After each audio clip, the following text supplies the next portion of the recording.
ന്യൂഡൽഹിയിലെ lotus temple ലോകത്തിലെ ബഹായി വിശ്വാസത്തിന്റെ 7 ക്ഷേത്രങ്ങളിൽ ഒന്നാണ്. എല്ലാ ബഹായ് ക്ഷേത്രങ്ങളെയും പോലെ ഇതിന്റെ ഘടനയും വൃത്താകൃതിയിലുള്ള 9 വശങ്ങളുള്ള ആകൃതിയാണ്.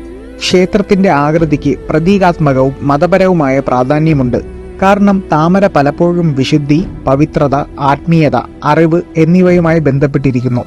ഇന്ത്യയിൽ ഇതിന് ആത്മീയമായ പ്രാധാന്യമുണ്ട്. ഇറാനിയൻ വാസ്തുശില്പിയായ ഫാരിബോസ് സാഹബയാണ് ഇത് രൂപകൽപ്പന ചെയ്തത്. 1986 ഡിസംബറിൽ ലോട്ടസ് ടെമ്പിൾ സമർപ്പിക്കുകയും പൊതുജനങ്ങൾക്കായി തുറന്നുകൊടുക്കുകയും ചെയ്തു.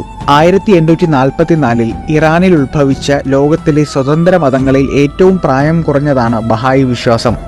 ബഹായി മതത്തിന്റെ സ്ഥാപകൻ ബഹാഉള്ളയാണ്. ബഹാഉള്ളയുടെ യഥാർത്ഥ പേര് മിർസ ഹുസൈൻ അലി നൂറി എന്നാണ്. ബഹായി മതം അതിന്റെ മുൻഗാമിയായ ബാബിസവുമായി ഒരു പരിധിവരെ ഇഴചേർന്നിരിക്കുന്നു. ബാബിസത്തിന്റെ സ്ഥാപകൻ അലി മുഹമ്മദ് ഷിറാസി ആയിരുന്നു. അദ്ദേഹം ദി ബാബ് എന്നും അറിയപ്പെട്ടിരുന്നു.